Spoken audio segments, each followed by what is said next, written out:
हे hi hello नमस्कार मैत्रिणींनो, मी निशा माझ्या आणखीन एका नवीन व्हिडिओमध्ये तुमचं अगदी मनापासून स्वागत करते. काय पावसाळा सुरू झालाय, बाहेर हवेत किती छान असा गारवा आहे, रिमझिम पाऊस पडतोय आणि अशा वातावरणात कशाची आठवण येते तर मस्त झणझणीत क्रिस्पी वडापावाची आठवण येते. मला तर फार आवडतो. तुम्हाला आवडतो की नाही कमेंट करून सांगा. आणि जास्त बडबड न करता आपण असा एक झणझणीत वडापाव पाहणार आहोत. तर चला जास्त बडबड न करता डायरेक्टली रेसिपीला सुरुवात करू. 5 बटाटे उकडून घेतलेत, 2 वाटी हिरा बेसन घेतले, मुठभर कोथिंबीर घेतली आणि हिरवी मिरची, लसूण, आलं याचा ठेचा बनवून घेतलाय. 5-6 कढीपत्त्याची पाने घेतलीत आणि ड्राय मसाले सुद्धा घेतलेत.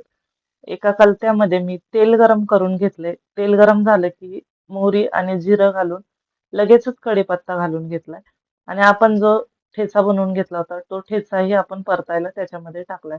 तो छान परततोय बारीक गॅसवर. तो लगेचच हळद घातली आणि बटाटे क्रश करून घेतले. जास्त बटाटे स्मॅश करायचे नाहीत. एखादा बटाट्याचा जो तुकडा आहे तो दाताखाली येईल अशा पद्धतीने आपल्याला बटाटे क्रश करून घ्यायचे. आणि इकडे लगेचच आपण त्याच्यामध्ये ती फोडणी ओतून घेतली आणि धने जिरे पूड घातली, धन्याची पूड घातली आणि भरपूर अशी कोथिंबीर, मीठ घातले. ते थंड होतंय, खूप जास्त गरम आहे. तोपर्यंत मी 2 वाटी बेसन पिठामध्ये ओवा क्रश करून घेतलाय हातावरती, चोळून घेतलाय.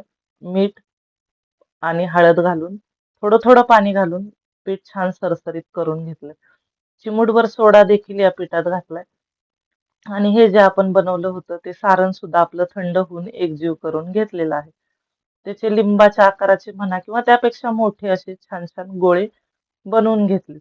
आणि मग तेलही गरम करायला साइड बाय साइड ठेवलेलं आहे. तेलही छान गरम झाले. एक एक करून आपण त्याच्यामध्ये वडे सोडणार आहोत. हाताच्या मदतीने नाही जमल्यास तुम्ही चमच्याची मदत घेऊ शकता. तेल गरम आहे, सावकाश ही कामं करा. एका वेळेला मी 3च वडे कढईमध्ये सोडणार आहे. खूप जास्त गर्दी करणार नाही, म्हणजे वडे फुलायला छान मदत होते.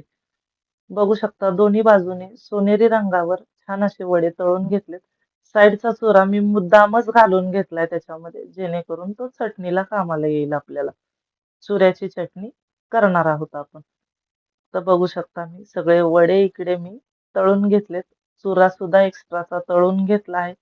त्याच गरम तेलात मी पोटं फोडून घेतलेली हिरवी मिरची सुद्धा छान तळून घेतली आणि मीठ घालून घेतले.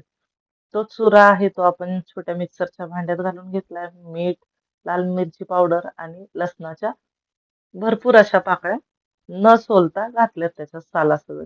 आणि छान अशी चटणी आपण बारीक करून घेतली. मऊ लुसलुशीत पाव घेतला इकडे मी एक. त्याच्यावरती छान अशी चटणी लावून घेणार आहे आणि त्याच्यावरती छान वडा ठेवणार आहे.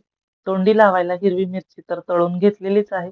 मग कसा वाटला वडापाव? महाराष्ट्राच्या प्रत्येक जणाच्या मनावर राज्य करणारा हा वडापाव, गोरगरिबांना परवडणारा वडापाव, खिशाला कसा वाटला तो कमेंट करून नक्की सांगा. मग काय मैत्रिणींनो, कसा झालाय वडापाव आणि त्याच्यासोबतची चटणी?